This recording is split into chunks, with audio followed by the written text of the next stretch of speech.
This is The Shadows, Kith and Kin by Joe R. Landsdale. There are no leaves left on the trees, and the limbs are weighted with ice and bending low. Many of them have broken and fallen across the drive. Beyond the drive, down where it and the road meet, where the bar ditch is, there's a brown, savage run of water. It is early afternoon, but already it is growing dark, and the fifth week of the storm raves on. I've never seen such a storm of wind and ice and rain, not here in the South. Only once before have I been in a cold storm bad enough to force me to lock myself tight in my home. So many things were different then, during that first storm. No better, but different. On this day, while I sit by my window looking out at what the great white wet storm has done to my world, I feel at first confused and finally elated. The storm, the ice, the rain, all of it. It's a sign I was waiting for. I thought for a moment of my wife, her hair so blonde it was almost white as the ice that hung in the trees.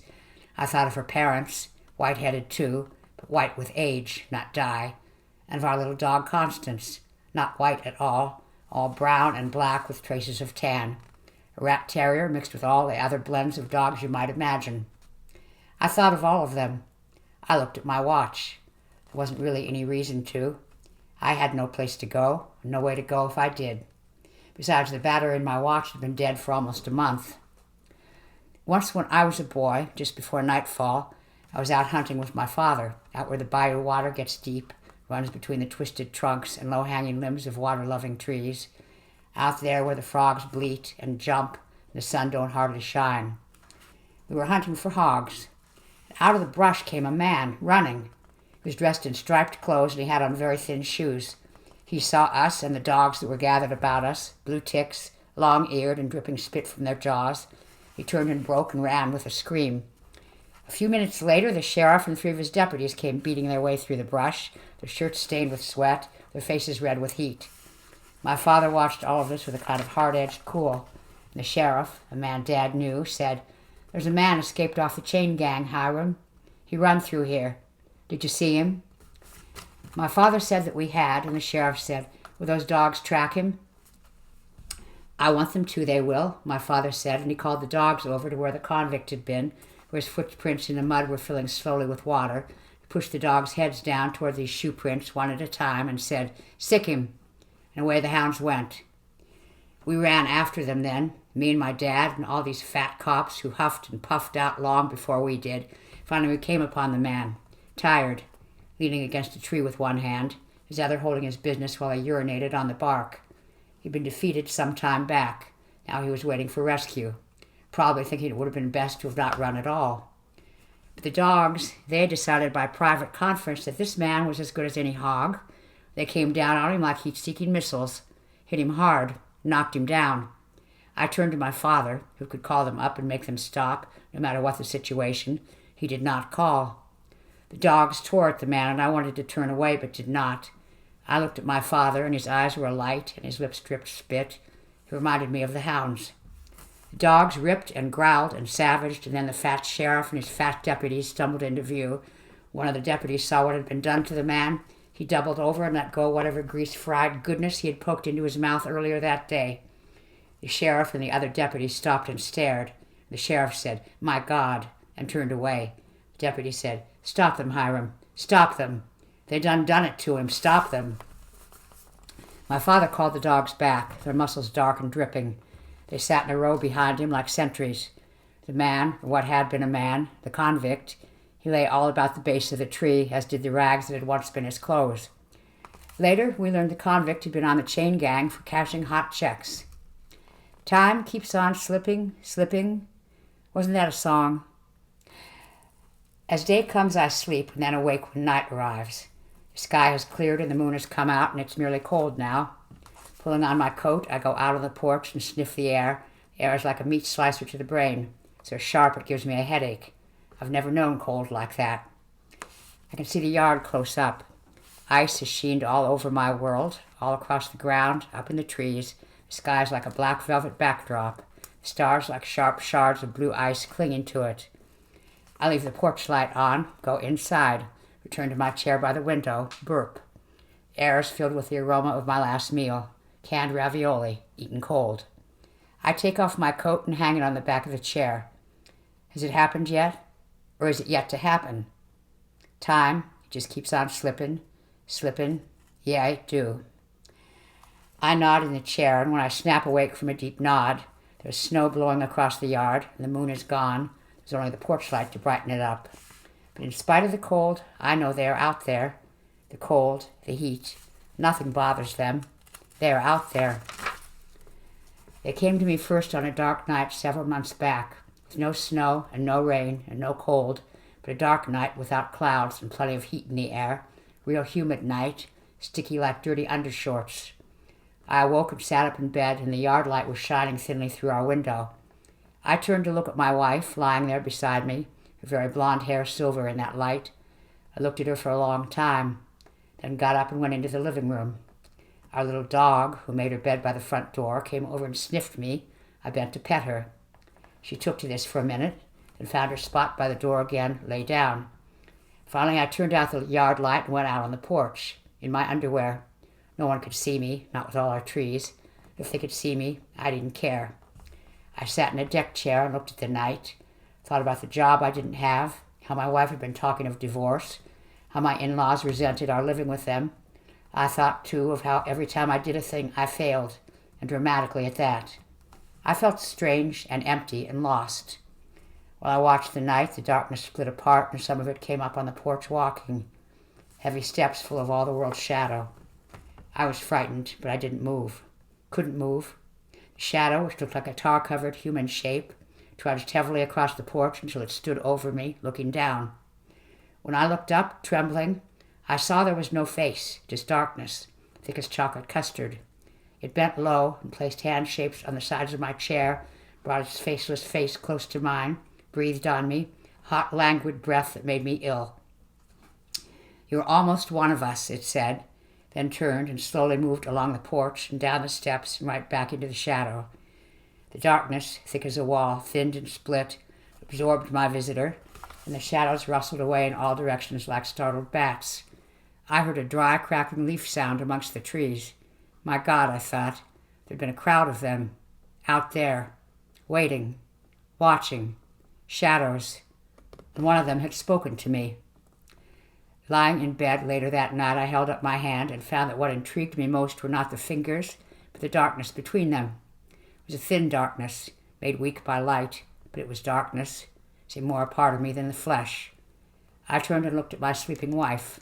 I said, "I'm one of them, almost." I remember all this as I sit in my chair and the storm rages outside, blowing snow and swirling little twirls of water that in turn become ice. I remember all this, holding up my hand again to look. The shadows between my fingers are no longer thin. They are dark. They have connection to flesh. They are me. 4 flashes, 4 snaps, the deed is done. I wait in the chair by the window. No one comes. As I suspected, the shadows were right. They come to me nightly now. They never enter the house. Perhaps they cannot. But out on the porch there they gather. More than one now. They flutter tight around me, and I can smell them. It is a smell like nothing I have smelled before. It is dark and empty and mildewed and old and dead and dry. It smells like home. Who are the shadows? They are all of those who are like me. They are the empty congregation, the faceless ones, the failures, the sad, empty folk who wander through life and walk beside you and never get so much as a glance. Nerds like me who live inside their heads imagine winning the lottery and scoring the girls and walking tall. But instead we stand short and bald and angry, our hands in our pockets, holding not money but our limp balls. Real life is a drudge. No one but another loser like myself can understand that. Except for the shadows, for they are the ones like me. They are the losers and the lost, and they understand, and they never do judge. They are of my flesh. Or to be more precise, I am of their shadow. They accept me for who I am. They know what must be done. Gradually, they reveal it to me. The shadows. I am one of them. Well, almost. My wife, my in-laws, every human being who walks this earth underrates me. There are things I can do. I can play computer games. I can win at them. I've created my own characters. They're unlike humans. They're better than humans. They are the potential that is inside me and will never be. Oh, I can do some other things as well. I didn't mention all the things I can do well. In spite of what my family thinks of me, I can do a number of things that they don't appreciate, but should. I can make a very good chocolate milkshake. My wife knows this, but she won't admit it. She used to say so. Now she does not. She has closed up to me, internally, externally, battened down hatches, inwardly and outwardly. Below, her fine little galley, that hitch is tightly sealed. There's another thing I do well. I can really shoot a gun. My father, between beatings, he taught me that. It's the only time when we were happy together, when we held the guns. Down in the basement, I have a trunk. Inside the trunk are guns, lots of them. Rifles and shotguns and revolvers and automatics. I've collected them over the years. One of the rifles belongs to my father-in-law. There's lots of ammunition. Sometimes during the day, if I can't sleep, my wife is at work and my in-laws are about their retirement, which consists of golf and more golf, I sit down there and clean the guns and load them, repack them in the crate. I do it carefully, slowly, like foreplay. When I finish, my hands smell like gun oil. I rub my hands against my face and under my nose, the odor of the oil like some kind of musk. But now, with the ice and the cold and the dark with us, frozen in and with no place to go, I clean them at night, not during the day while they are gone. I clean them at night, in the dark, after I visit with the shadows, my friends, all the dark ones gathered from all over the world, past and present, gathered out there in my yard, my wife's parents' yard, waiting on me, waiting for me to be one with them, waiting on me to join them, the only club that has ever wanted me. There are many of those shadows, and I know who they are now. I know it on the day I take the duct tape and use it to seal the doors to my wife's bedroom, to my parents-in-law's bedroom. The dog is with my wife. I can no longer sleep in our bed. My wife, like the others, has begun to smell. The tape keeps some of the stench out. I pour cologne all over the carpet. It helps, some. How it happened. One night I went out and sat, and the shadows came up on the porch in such numbers there was only darkness around me and in me. I was like something scared, somehow happy, down deep in a big black sack held by hands that loved me. Yet simultaneously, I was free. I could feel them touching me, breathing on me, and I knew then that it was time. Down in the basement, I opened the trunk, took out a well-oiled hunting rifle, went upstairs and did it quick. My wife first. She never awoke. Beneath her head, on the pillow in the moonlight, was a spreading blossom the color of gun oil. My father-in-law heard the shot, met me at their bedroom door, pulled on his robe. One shot. And another from my mother-in-law, who sat up in her bed, her face hidden in shadow, but a different shadow. Not one of my friends. One made purely by an absence of light, not an absence of being. The dog bit me. I guess it was the noise. I shot the dog, too. I didn't want her to be lonely. Who would care for him? I pulled my father-in-law into his bed with his wife and pulled the covers to their chins. My wife is tucked in, too, the covers over her head. I put our little dog, Constance, beside her. How long ago was the good deed done? I can't tell. I think strangely of my father-in-law. He always wore a hat. He thought it strange that men no longer wore hats. When he was growing up in the 40s and 50s, men wore hats. He told me that many times. He wore hats. Men wore hats. It was odd to him that they no longer did. And to him, the men without hats were manless. He looked at me then, hatless, looked me up and down. Not only was I hatless, in his eyes I was manless.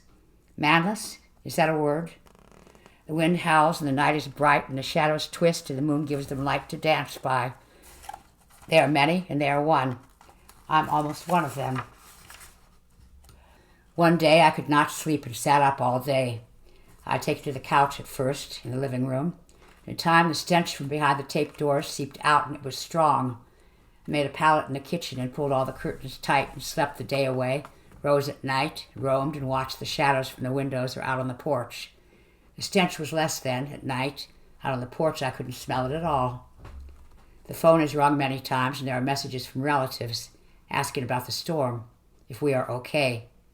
I consider calling to tell them we are, but I have no voice for anyone anymore. My vocal cords are hollow, and my body is full of dark.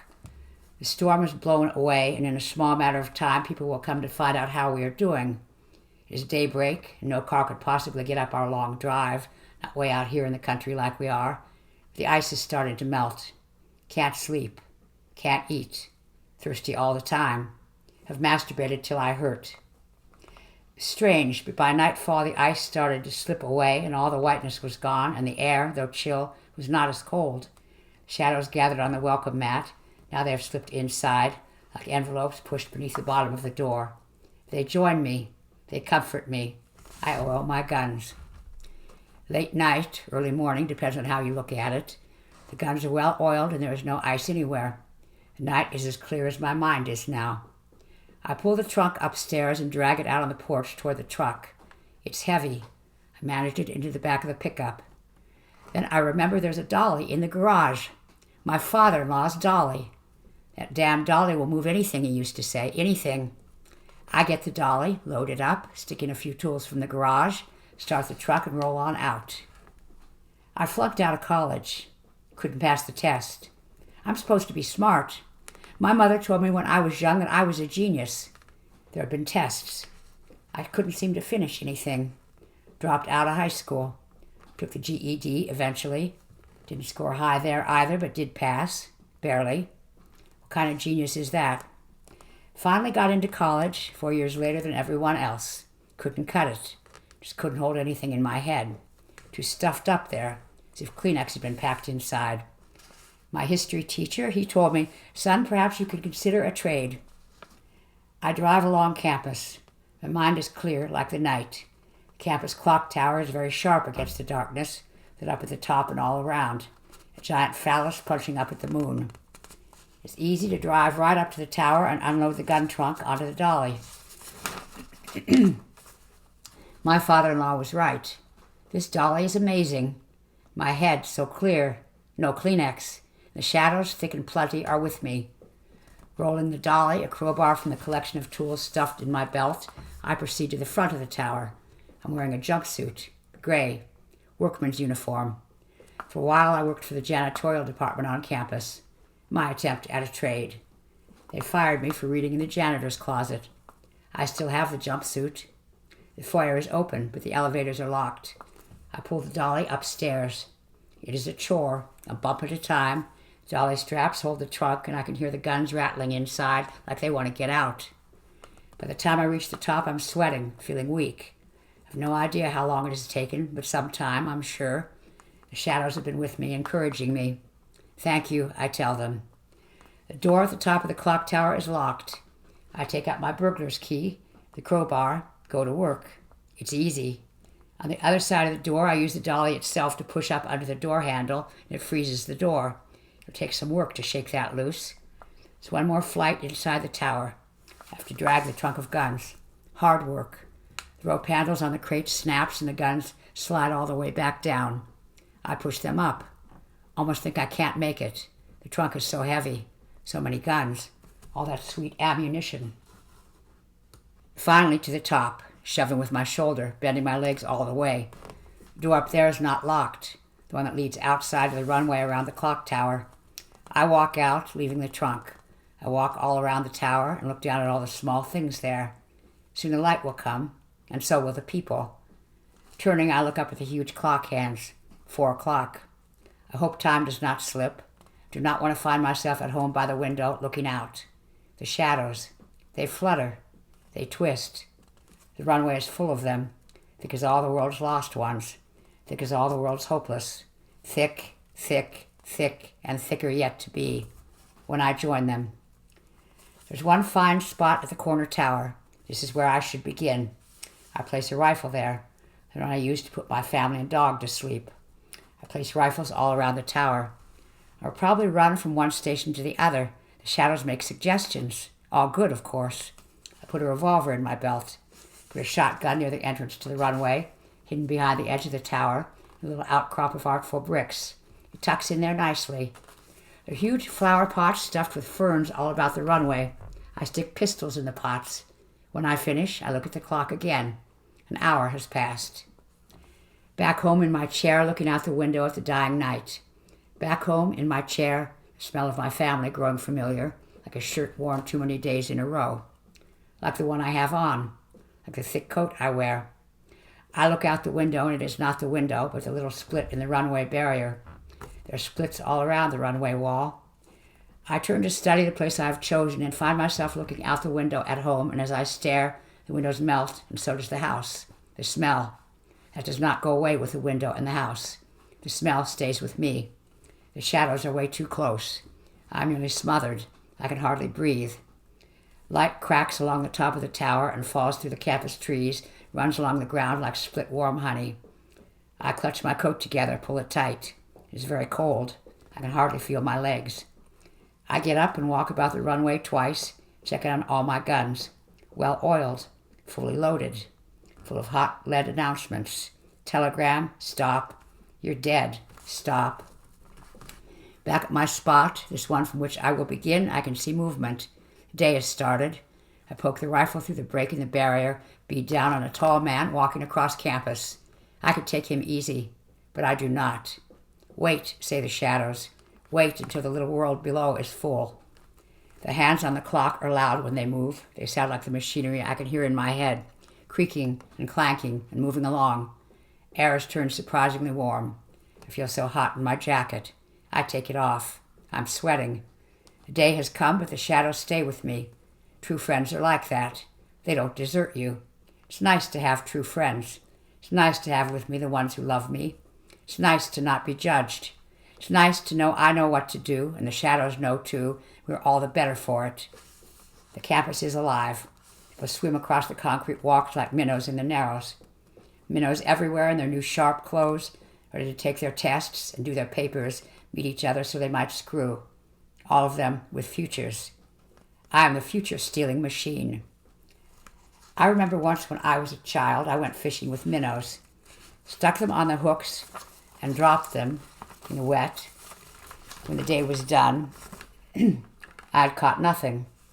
I violated the fisherman's code. I did not pour the remaining minnows into the water to give them their freedom. I poured them on the ground and stomped them. I was in control. A young, beautiful girl, probably 18, tall like a model, walking like a dream across the campus. Light is on her hair, and it looks very blonde, like my wife's. I draw a bead. The shadows gather. They whisper. They touch. They show me their faces. They have faces now. Simple faces, like mine. I trace my eye down the length of the barrel. Without me really knowing it, the gun snaps sharp in the morning light. The young woman falls amidst a burst of what looks like plum jelly. The minnows flutter. The minnows flee. There are so many, and they are panicked, like they have been poured on the ground to squirm and gasp in the dry. I begin to fire, shot after shot after shot, each snap of the rifle a stomp of my foot. Down they go, squashed. I have no hat, father-in-law. I am full of manliness. The day goes up hot. Who would have thunk? I've moved from one end of the tower to the other. I've dropped many of them. The cops have come. I've dropped many of them. I hear noise in the tower. I think they shook the dolly loose. The door to the runway bursts open. A lady cop steps through. My first shot takes her in the throat. She snaps one off at about the same time. A revolver shot. It hits next to me where I crouch low against the runway wall. Another cop comes through the door. I fire and miss. My first miss. He fires. I feel something hot inside my shoulder. I find I'm slipping down, my back against the runway wall. I can't hold the rifle. I try to drag the pistol from my belt, but can't. My arm is dead. The other one, well, it's no good either. The shot has cut something apart inside of me. The strings to my limbs. My puppet won't work. Another cop appears. He has a shotgun. He leans over me. His teeth are gritted and his eyes are wet. And just as he fires, the shadows say, "Now you are one of us."